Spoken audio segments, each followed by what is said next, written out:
Welcome to gem academy. இந்த வீடியோல PGTRB unit 2ல இருக்கக்கூடிய கிளாசிஃபிகேஷன் ஆஃப் மெட்டல் கார்பனில் கான்செப்ட்ல இருக்கக்கூடிய ப்ரீவியஸ் இயர் क्वेश्चन தான் பார்க்க போறோம். இது வரைக்கும் நம்ம சேனலை சப்ஸ்கிரைப் பண்ணாம பார்த்துட்டு இருக்கோம். சேனலை சப்ஸ்கிரைப் பண்ணிக்கோங்க. அப்பதான் நம்ம டெய்லி அப்லோட் பண்ணக்கூடிய வீடியோ உங்களுக்கு நோட்டிபிகேஷனா வரும். இப்போ क्वेश्चन பார்க்கலாம். First question, how many CO ligand are present as bridges in CO2 CO8 in solid state?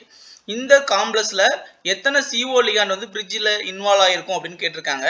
4 option கொடுத்திருக்காங்க. அந்த 4 ஆப்ஷன்ல எது கரெக்ட் ஆன்சர்னு கண்டுபிடிக்க முன்னாடி இந்த classification of metal carbonyl concept நம்ம டீடைலா பார்த்துட்டு அப்புறம் இந்த क्वेश्चन ஆன்சர் சால்வ் பண்ணலாம். ஃபர்ஸ்ட் பாருங்க, மெட்டல் கார்பனைல்ஸ்ல most of the metal carbonyl obey 18 electron rule and in case where it is not obey, அதாவது most of the metal carbonyl வந்து 18 electron rule obey பண்ணும்.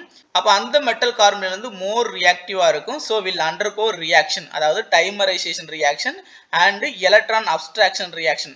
இந்த ரெண்டு ரியாக்ஷனுக்கும் இன்வால்வ் ஆகி அது 18 electron rule ஃபாலோ பண்ணும். ஓகே, அப்ப அந்த காம்பவுண்ட் ஸ்டேபிளா மாறும். ஓகே, ஃபார் எக்ஸாம்பிள் MnCO5 எடுத்திருக்கோம். இந்த MnCO5ல Mn ஓட அட்டாமிக் நம்பர் 25. ஸோ Mn ஓட அட்டாமிக் நம்பர் 25னா அதோட outer electronic configuration 3d5 4s2 அப்படின்னு வரும். ஓகே, டோட்டலா அதோட அவுட்டர் செல்ல 7 எலக்ட்ரான் இருக்கு. t ஆர்பிட்டால்ல 5, 4s ஆர்பிட்டால்ல 2 electron. டோட்டலா அப்போ 7 எலக்ட்ரான் Mnல இருக்கு. ஓகே, அடுத்தது CO. ஒவ்வொரு CO லிகாண்டும் 2 எலக்ட்ரானை டொனேட் பண்ணும் Mnக்கு.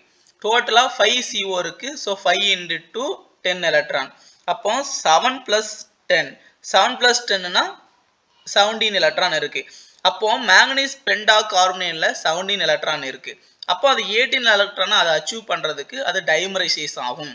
ஓகே, அப்போ ஒரு MnCO5ம் இன்னொரு MnCO5ம் சேர்ந்து டைமரைசேஷனை இன்வால்வ் ஆகும். ஸோ அங்க மெட்டல் பாண்டு ஃபார்ம் ஆகும். மேங்கனீஸுக்கும் இன்னொரு மேங்கனீஸ்க்கு இடையில மெட்டல் பாண்டு ஃபார்ம் ஆகும். ஓகே, இதுதான் டைமரைசேஷன் ஆனது. அப்போ உங்க டைமரைசேஷன் ஆகும்போது இந்த Mnல இருக்கக்கூடிய ஒரு எலக்ட்ரானும் இன்னொருல இருக்கக்கூடிய Mnல இருக்கக்கூடிய இன்னொரு எலக்ட்ரானும் ஷேர் ஆகி டோட்டலா 18 எலக்ட்ரான் வரும். ஓகே, அப்போ ஒரு காம்பவுண்ட் வந்து டைமரைசேஷன் ஆகிறதுக்கு ரீசன் என்னென்ன அப்படின்னா அந்த காம்பவுண்ட் ஸ்டெபிலிட்டி அட்டைன் பண்றதுக்காக ஒரு எலக்ட்ரானை கெயின் பண்ணி அது டைமரைசேஷனா மாறும். அடுத்தது dimerisation is also depend upon the size of the metal. அப்போ இந்த டைமரைசேஷன் எதை டிபெண்ட் பண்ணி இருக்குன்னா ஒரு மெட்டல் அந்த காம்ப்ளெக்ஸ்ல இருக்கக்கூடிய மெட்டலோட சைஸை டிபெண்ட் பண்ணி இருக்கு. அதே மாதிரி அந்த காம்ப்ளெக்ஸ்ல பிரசன்ட் ஆயிருக்கக்கூடிய நம்பர் ஆஃப் லிகான்ஸை பொறுத்து இருக்கு.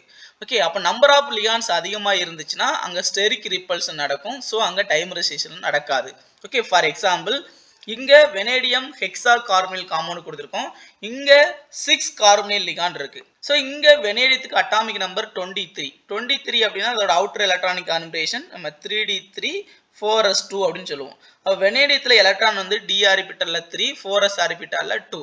டோட்டலா 5 எலக்ட்ரான் வெனேடியத்துல இருக்கு. ஓகே, அடுத்தது ஒவ்வொரு CO லிகாண்ட் 2 எலக்ட்ரானை வெனேடியத்துக்கு டொனேட் பண்ணும். அப்போ டோட்டலா 6 into 2 12 எலக்ட்ரான். அப்போ டோட்டலா வெனேடியம் ஹெக்ஸா கார்பனைல்ல 17 எலக்ட்ரான் இருக்கு. ஸோ ஒரு எலக்ட்ரான் அதை கெயின் பண்ணி 18 எலக்ட்ரானா அட்டென்ட் பண்ண பார்க்கும். ஓகே, அப்படி அட்டென்ட் பண்றதுன்னா அது டைமரைசேஷன்ல இன்வால்வ் ஆகணும். அப்போ டைமரைசேஷன்ல இந்த வெனேடியம் ஹெக்ஸா கார்பனைல் இன்வால்வ் ஆகாது. ஏன் இன்வால்வ் ஆகாது அப்படின்னா அது வந்து சுத்தி 6 கார்பனைல் லிகாண்ட் இருக்கிறதுனால அது ஸ்டெரிக் ரிப்பல்ஷன் நடக்கும். ஸோ அதனால அது மோனோமராகவே இருக்கும். அடுத்தது classification of metal carbonyl. Generally metal carbonyl are classified into two different way. Metal carbonyl நம்ம two different wayல நம்ம classification பண்ணலாம். First method, classification based on number of metal atom present. Metal carbonyl number of metal atom present ஆகிறத வச்சு நம்ம ஒரு classification பண்ணலாம். அதுல ஒரே ஒரு metal atom மட்டும் இருந்துச்சுன்னா நம்ம mononuclear carbonyl அப்படின்னு சொல்லுவோம். Okay, for example nickel tetra carbonyl, iron penta carbonyl, chromium hexa carbon, இதுல எல்லாமே ஒரே ஒரு மெட்டல் தான் பிரசன்ட் ஆயிருக்கு. அதனால இதை மோனோ நியூக்ளியர் கார்பனைல் அப்படின்னு சொல்லுவோம். அடுத்தது polynuclear carbonyl. Polynuclear கார்பனைல்னா more than one metal present ஆயிருக்கும். So it contains 2 or more metal atom. அப்போ 2 or more metal atom present ஆயிருந்துச்சுன்னா அது பாலி நியூக்ளியர் கார்பனைல் சொல்லுவோம். For example Fe2CO9, Mn2CO10, CO2 CO8, இது எல்லாமே மோர் than one ஆட்டம் present ஆயிருந்தாலே அதை நம்ம பாலி நியூக்ளியர் கார்பனைல்ஸ் அப்படின்னு சொல்லுவோம். ஓகே, அடுத்தது இந்த பாலி நியூக்ளியர் கார்பனைல்ல எல்லாமே சேம் ஆட்டமா இருந்துச்சுன்னா கோமோ பாலி நியூக்ளியர் கார்பனைல் அப்படின்னு சொல்லுவோம். அதே டிஃபரண்ட் கைண்ட் ஆஃப் ஆட்டம் இருந்தா கெட்ரோ பாலி நியூக்ளியர் கார்பனைல் அப்படின்னு சொல்லுவோம். இப்போ செகண்ட் இதுல MnCO இருக்கு. இதுல Mnங்கிற ஒரு மெட்டல் ஆட்டம் இருக்கு, கோபால்ட்ங்கிற ஒரு மெட்டல் ஆட்டம் இருக்கு. அடுத்தது மேங்கனீஸ் இருக்கு, ரீனியம் இருக்கு. அப்போ different kind of metal atom இருக்கிறதுனால இது பாலிநியூக்ளியர்ல ஹெட்ரோநியூக்ளியர் கார்பனைல் காம்பவுண்ட்ஸ் அப்படின்னு சொல்றோம். அடுத்தது classification based on the structure. அதுல first non பிரிச்சரி metal carbonyl. Non பிரிச்சரி metal கார்பனைல்னா metal carbonyl do not contain any bridging carbonyl ligands. அந்த மெட்டல் கார்பனைல்ல கார்பனைல் லிகாண்ட்ஸ் வந்து பிரிச்சிங்ல இன்வால்வ் ஆயிருக்காது. அது நான் பிரிச்சரி மெட்டல் கார்பனைல் சொல்லுவோம். For example nickel tetra carbonyl.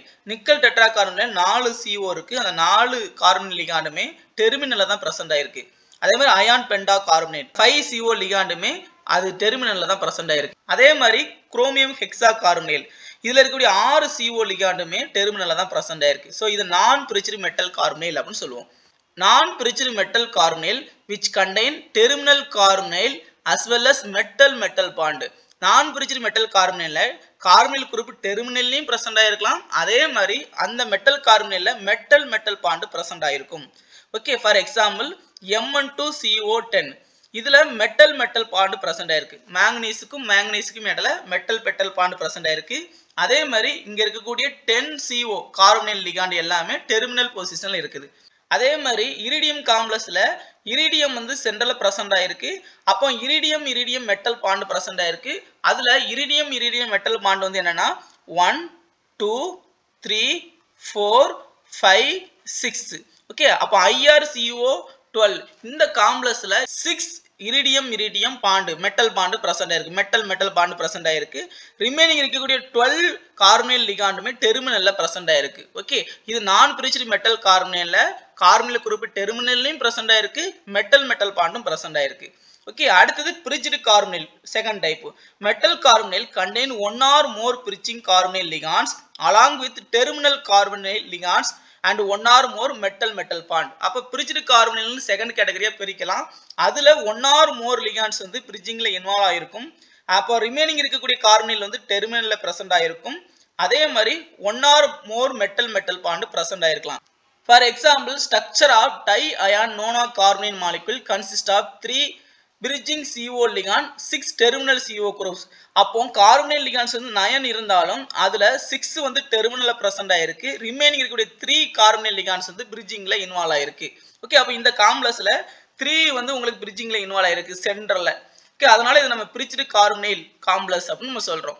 Remaining இருக்கக்கூடிய 6மே டெர்மினல்ல present ஆயிருக்கு. ஃபர்ஸ்ட் அயானுக்கு ஒரு 3 டெர்மினல் இருக்கு. செகண்ட் சென்ட்ரல் மெட்டல் எடுத்துக்கு 3 பிரசன்ட் ஆயிருக்கு. ஓகே, அதனால இது பிரிட்ஜிங் மெட்டல் கார்பனைல்ஸ் அப்படின்னு சொல்றோம். அடுத்தது Fe3CO12 இதுல 12 கார்பனைல் லிகாண்ட்ஸ் இருந்தாலும் அதுல 2 கார்பனைல் லிகாண்ட் வந்து பிரிட்ஜிங்ல இன்வால்வ் ஆயிருக்கு. ரிமைனிங் இருக்கக்கூடிய 10 கார்பனைல் லிகாண்டும் அங்க டெர்மினல்ல பிரசன்ட் ஆயிருக்கு. ஓகே, 3 CO வந்து ஒரு அயானுக்கும் இன்னொரு 3 CO வந்து இன்னொரு அயானுக்கும் ரிமைனிங் 4 CO வந்து இன்னொரு அயானுக்கும் பிரசன்ட் ஆயிருக்கு. Okay, example 2 for dicobalt octa carbonyl CO2 CO8 இந்த காம்ப்ளெக்ஸ்க்கு வந்து 2 ஐசோமர் பாசிபிள். அதுல ஒன் ஆஃப் த காம்ப்ளெக்ஸ் வந்து மெட்டல் பாண்ட் பிரசன்ட் ஆயிருக்கும். ரிமைனிங் இருக்கக்கூடிய 8 கார்பனைல் லிகாண்டுமே டெர்மினல்ல பிரசன்ட் ஆயிருக்கும். இன்னொரு ஃபார்ம் வந்து 2 கார்பனைல் லிகாண்ட்ஸ் வந்து பிரிட்ஜிங்ல இன்வால்வ் ஆயிருக்கும். ஓகே, இதுல ஃபர்ஸ்ட் இது வந்து பாருங்க CO இருக்கு. 8 கார்பனைல் லிகாண்டும் டெர்மினல்ல பிரசன்ட் ஆயிருக்கு. ஃபர்ஸ்ட் இதுல மெட்டல் பாண்ட் பிரசன்ட் ஆயிருக்கு. ஓகே, அடுத்தது அதே தான் CO2 CO8 அதுல 2 CO கார்பனைல் லிகாண்ட் வந்து பிரிட்ஜிங்ல இன்வால்வ் ஆயிருக்கு. ரிமைனிங் இருக்கக்கூடிய 6 COவும் டெர்மினல்ல பிரசன்ட் ஆயிருக்கு. ஓகே, அப்போ இந்த ரெண்டு ஃபார்மே பாசிபிள். டைகோபால்ட் ஆக்டா கார்பனைல நம்ம அக்வஸ் ஃபார்ம்ல எடுத்தோம்னா இந்த ரெண்டுமே பாசிபிள். சோ இது ஈக்விலிபிரியம் ஸ்டேட். அப்போ உங்களுக்கு பிரிட்ஜிங்லயும் இருக்கும், அதே மாதிரி டெர்மினல்லையும் CO பிரசன்ட் ஆயிருக்கும். இது லிக்விட் ஸ்டேட்டா இருந்தா ரெண்டு ஸ்ட்ரக்சரும் பாசிபிள். இதே சாலிட் ஸ்டேட்டா இருந்துச்சுன்னா செகண்ட் ஸ்ட்ரக்சர் மட்டும் தான் பாசிபிள். சோ சாலிட் ஸ்டேட்ல இருக்கும்போது 2 CO வந்து பிரசன்ட் ஆயிருக்கும். ஓகே, ரிமைனிங் இருக்கக்கூடிய 6 COவும் டெர்மினல்ல பிரசன்ட் ஆயிருக்கும். இதே வந்து லிக்விட் ஸ்டேட்ல இருந்துச்சுன்னா இந்த மெட்டல் பாண்டும் பிரசன்ட் ஆயிருக்கும். அதே மாதிரி மெட்டலுக்கும் இடையில CO வந்து பிரிட்ஜிங்ல இன்வால்வ் ஆயிருக்கும். ஓகே, அடுத்து क्वेश्चन பார்க்கலாம். how many CO ligand are present as bridges in CO2 CO8 in solid state. இப்போதான் இந்த காம்ப்ளெக்ஸ் பார்த்தோம். இந்த காம்ப்ளெக்ஸ் சாலிட் ஸ்டேட்ல கேட்டிருக்காங்க. சாலிட் ஸ்டேட் அப்படின்னு பார்த்தோம்னா இதுல ரெண்டாவது ஸ்ட்ரக்சர் தான் சாலிட் ஸ்டேட்ல பிரசன்ட் ஆயிருக்கும்.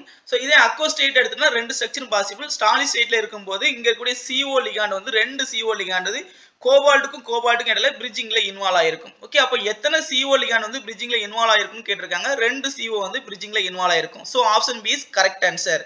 அடுத்த क्वेश्चन பார்க்கலாம். which metal carbonyl has trigonal bipyramidal geometry? 4 option கொடுத்திருக்காங்க. First nickel டெட்ராகார்பனைல்.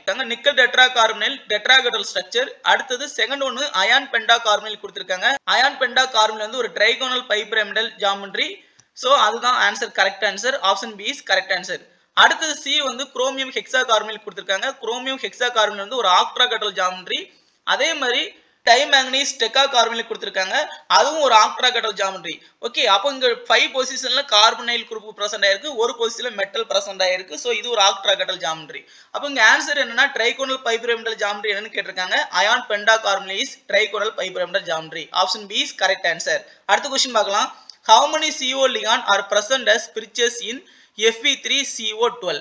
இந்த Fe3CO12 ஓட காம்ப்ளெக்ஸ் பார்த்தோம். அதுல எத்தனை CO ligand வந்து பிரிட்ஜிங்ல இன்வால்வ் ஆயிருக்கும் அப்படின்னு உங்களுக்கு ஆன்சர் தெரிஞ்சா உங்களோட ஆன்சரை கமெண்ட் பாக்ஸ்ல சொல்லுங்க. இந்த வீடியோ பிடிச்சிருந்தா லைக் பண்ணுங்க, கமெண்ட் பண்ணுங்க, நம்ம சேனலை சப்ஸ்கிரைப் பண்ணுங்க. இன்னும் மீண்டும் இன்னொரு வீடியோல சந்திக்கலாம். Thank you.